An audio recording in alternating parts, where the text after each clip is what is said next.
All right, everyone, welcome to episode 5 of our Love is Blind watch along. Episode 5 was titled Where the Hell is My Husband? Yes. Where the hell is my husband? Key is not wondering that, but we'll get Nope. to that a little bit later in our episode recap.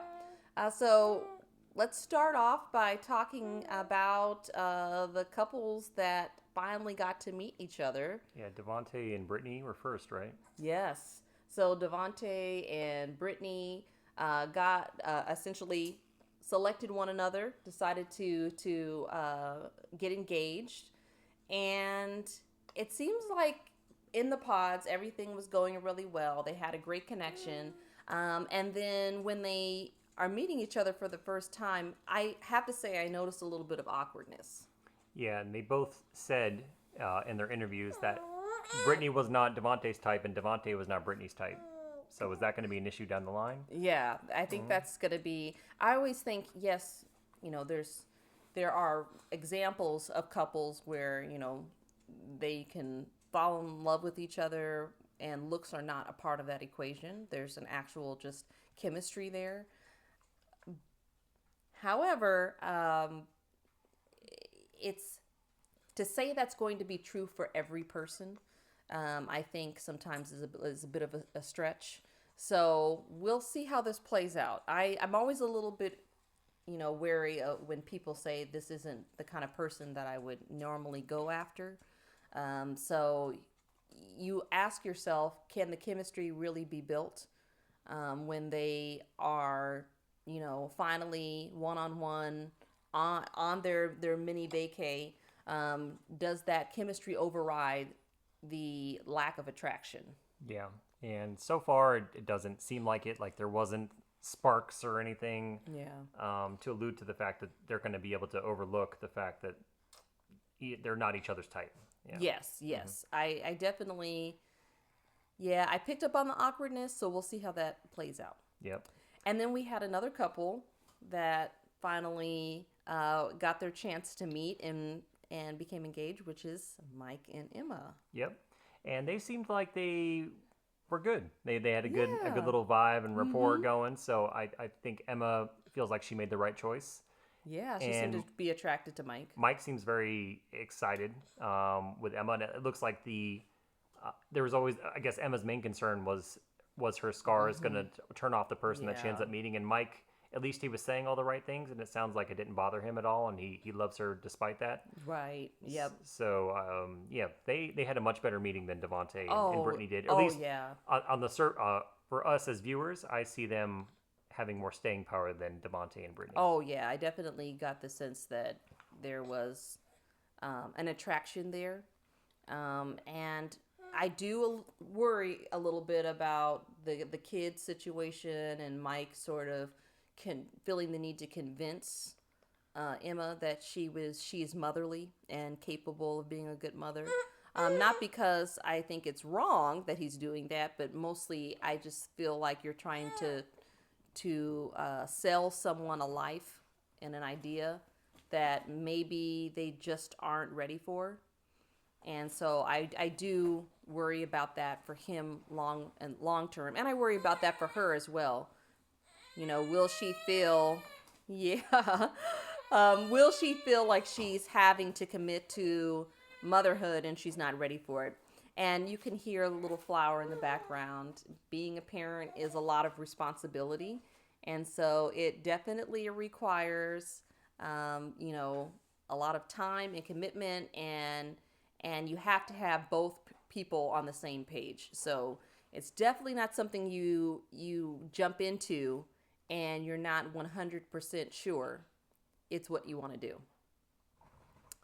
All right, so that then takes us into I feel like the most impactful aspect of the show, which is when Kevin finally has to wrestle with this idea of like, okay, I have been left at this point um, by Tyler, and we have made that determination. It was a little funny for me to watch Kevin walk into the room and ask about Tyler multiple times, or ask for if she was there multiple times, and was like, Kevin, There's nobody on the other side of that wall. Yep.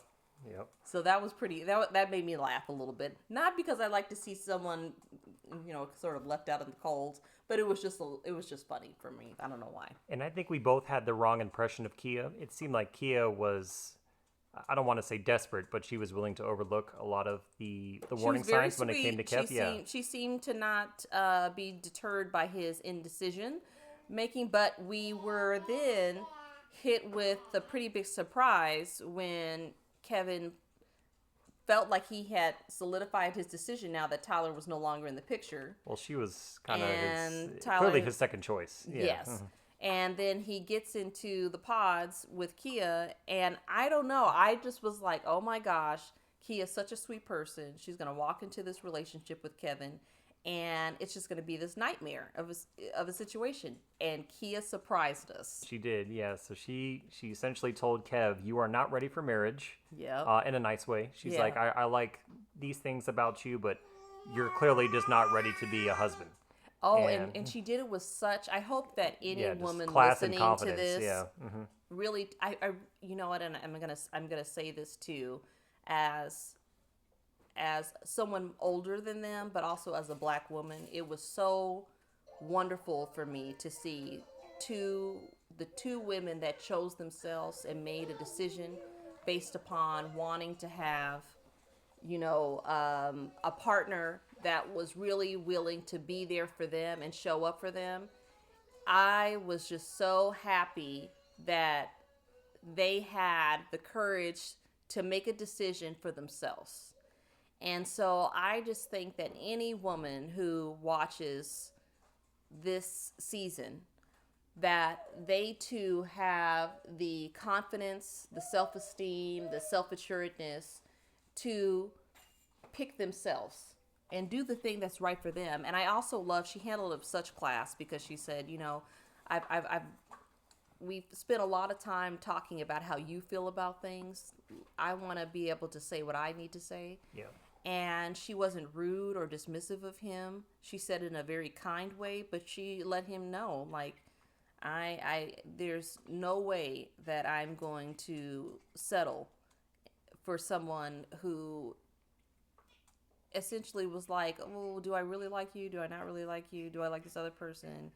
I want to, every time they were together, it was like riding the fence constantly. Yep. So I thought that was so nice for young women to witness that you can do that and be okay. And it seemed like Kev was setting her up while he was still talking to her and Tyler, just saying how great she was and that she deserved a great guy. Like he was saying all the things that you say when you're going to break up with someone, or you just trying to let them know you're not interested. Yeah. And the only time that seemed like he was willing to give her an opportunity to be his wife is when he didn't have an option anymore. Tyler was gone, and it was just him and Kia. Yeah. And Kia, she reminds me of, I'm sure a lot of you have a friend like this, or maybe you're this person where you have everything going for yourself. You probably have a great job, your own place, you're a nice person, and for some reason that person, whether it's you or someone else that you know, they can never seem to find the right person for them. And there could be a lot of reasons for that, and one of those reasons may be that person may have done the same thing that Kia did, where the guy or the girl is not the right person for them. They're willing to step away. Yeah. They're not trying to make something work when it's clear that this is not the right person for you, and they're not willing to settle. So I think that's great. That's very commendable on her part, and I'm curious to see later in the season when they bring back the cast members and they're all meeting up with each other, if she sees Kev face to face, if she decides to give him a chance. Or maybe there's some other guy there that she likes. Yeah, I mean, I would hope that she wouldn't. I don't think that's enough time for Kev to have worked on himself. But let me just say this: I think if that was my daughter, I would be so proud. Yes. That she stood up for herself. Yeah, she wasn't cruel about it. She wasn't mean. She handled it with such class. Yeah, she handled that as well as you can. Yeah. And she was honest with him too. She didn't hold back. She's like, I think it's clear to me as someone who's been talking to you for, at that point, it's probably been close to 2 weeks, that you just aren't ready for marriage. And it was obvious to us as the viewer, but she wasn't sitting in on those conversations with Tyler, but she just knew that from talking to him, that this guy has a lot of work to do on himself before he should probably go out and start dating again. And I would hope, we didn't see this actually on the show, but I would hope that maybe there was a conversation between Tyler and Kia. Hopefully, as And Tyler was leaving, like, this yes, guy is, you should probably reconsider. Yeah. exactly. And I would hope that in that conversation that there would have been like, hey, we both need to really think about, is this person, in many ways sort of degrading us by not making a decision to choose one or the other. Yeah. And I do have a question that just came up for me, and before we close out this episode, why is it that people have a hard time letting someone go, especially when there seems to be so many red flags, yellow flags? I don't know how else to describe it, but when there is indecision or uncertainty, that people will convince themselves that they can work through that, as opposed to just saying, this is what it is. What do you think that is? So I think it's the same reason why some people don't leave their jobs, even though they don't like their jobs. It's being afraid of the unknown, and also even though, at least in this case, they haven't known the person very long, the person is still familiar with them. There's some familiarity there, and they may be afraid to step away from that, thinking they're gonna have to start all over again. So that's my take on it. It could also be ego. A lot of people, when they're dating someone, they may feel like, I could change them. I could kind of forge them into what I'm looking for in a partner. And I think that happens more so with women and dating men, as opposed to the other way around. Like, women are willing to take on a guy who's very flawed. Yeah. Whether they have some sort of a substance issue or not willing to commit. not willing to commit. I'll get him to commit. Like, Yeah. eventually for them it becomes A challenge or it's a something. challenge. Or ego, or whatever it may be. But Right. that's my take on it. What do you think?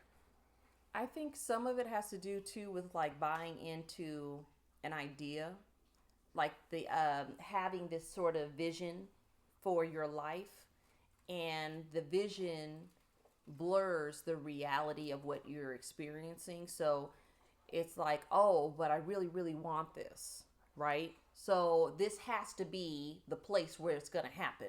If it doesn't happen here, then what does that mean?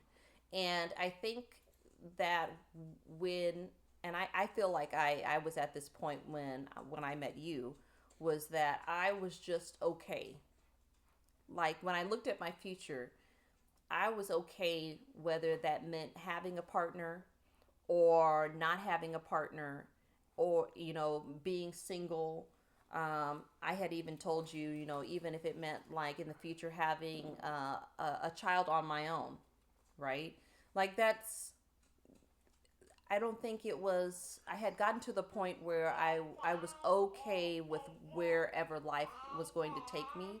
And I got to that place too because I was able to see other women happy, successful in their careers. It didn't mean they couldn't have a family, couldn't have children, and they were all right. Yeah. And so I do believe that's important imagery for people to see, that happiness is not always going to be tied to another person. Yeah. We need that social interaction, but it doesn't mean that it has to be an intimate partner. It could be a friend. It could be a relationship you have with your child, a family member. So I'm not saying that we don't need love, sex, intimacy, those types of things. Some people do, some people don't.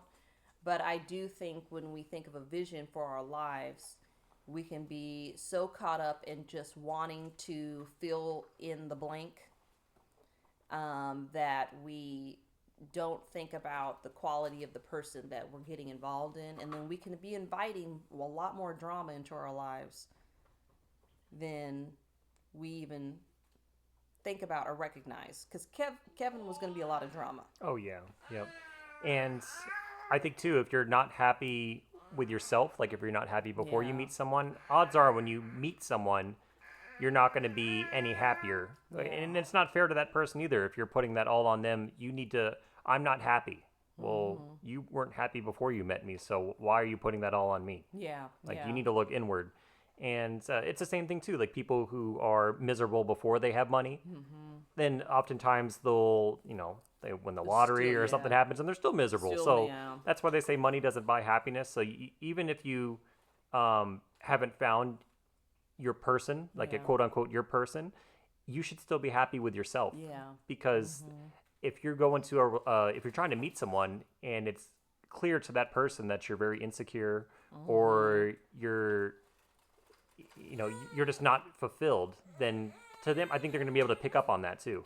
And also, if you're a very insecure person, then you also may have people who prey on that, Yeah. and you may Yeah. attract the wrong type of people. So I think the best piece of advice I would give to someone is, look inward. Like, make sure you're content and you're happy with yourself and you love yourself, because no one's going to be that cheesy saying. No one's going to be able to love you if you can't love yourself. Yes. And I think you also have to go into it knowing what your non-negotiables are. What are the things that you're not willing to stand for? And I would say even this: go into relationships knowing that the person that could be your potential life partner may not be the person you envision in your head. So perfect example, like when you and I matched, because that's how we met, was online. So we weren't love is blind, but we didn't meet out in the world. When that happened, Laura said she can't wait to hear this story of how our mommy and daddy met. She's mad we're not looking at her. I know. But I remember in my mind, I was like, I had an age range. And I was like, oh, well, I don't think my person would be. Yeah, we're 5 years apart, so you're Yeah, 5 years older than me. yeah. Right? I'm 5 years older than Michael. So it was. I always felt like, oh, maybe it'll be somebody older, maybe someone in their 40s, and it turned out that the most in-depth, intimate. I felt the best conversations that I had were with you. Oh, you stop it. It's true. We had real conversations, real communication about important things, and you were interested in knowing things about me, and I was interested in knowing things about you, and so I wouldn't have expected that. I don't think I would have thought that you know that it's the guy in his late 20s that would ultimately be the person that had the most depth as opposed to someone in their 40s. So I just think that you have to be open to the idea that life can present something to you that's very different than what you have imagined. But I also think you have to know yourself well enough to be able to know what you're willing to put up with and what you're not. And Kia and Tyler are perfect examples of being able to walk away from a situation that wasn't right for them. And in the long run, look at how much time they could have spent or wasted. I hate to say that, use the word wasted, but wasted, going through this experience with Kevin ultimately for it not to work out. And we don't know yet. We don't have a crystal ball. But how many of these couples have matched and have committed themselves to each other knowing right out the gate that there was something that is going to be difficult for them to be able to put up with? Yep. And they're still choosing to do it. And that ties us into the last part of the episode where they ended up going to their destination. It looked like Vic and Christine went to Malibu, right? Yeah, and the others were in Mexico. Yeah, so I still haven't figured that out as to why that is. Maybe we missed it. Did we miss it? Yeah. I don't know what it was, but I mean, I guess you can't go wrong with Malibu. Malibu's great, Yeah. and so I mean, it's both. You're getting sandy beaches and ocean. So Yeah, my guess was that maybe one of them didn't have as much time off work and they had to go back. could be Yeah. it could be something like that. So I don't know. It was a little strange to see if they're going to be like integrated into this whole experience, because we know watching past seasons, it's also a time where the couples meet each other for the first time. We see them interacting, and Well, it could have been too that the others, Well, I don't know because that's not the case too. I was thinking because they got matched so early on that they didn't even have experiences dating and talking to other people. So maybe the producers are like, this isn't going to be interesting because Maybe. Vic and Maybe. Christine didn't even date anyone else. It was just They just they got hitched really early. So right, yeah. that's my guess, but yeah, maybe we'll learn in the next episode Yeah, why. what was going on. It definitely feels like they're on a totally different show. Yeah, So far it's like, okay, theirs is man. just like a reality show, and they're a happy couple. I And, know. Yeah, I don't think I've seen them fight once. No. Well, and so far they haven't had a whole lot of airtime. Yeah. So, hey, I hate to say this with reality TV sometimes. Maybe there's Less just is not. more, Yeah, yeah. maybe it's better for them because there's just not a lot of drama there. Yeah. But they do. The couples head off to beautiful Cabo, Mexico. It seems like a beautiful destination, right? Everyone seems to be in their what seems like a honeymoon phase. We'll see how long that lasts. Sometimes the honeymoon phase, if it's real, will last, gosh, years, right? Yeah.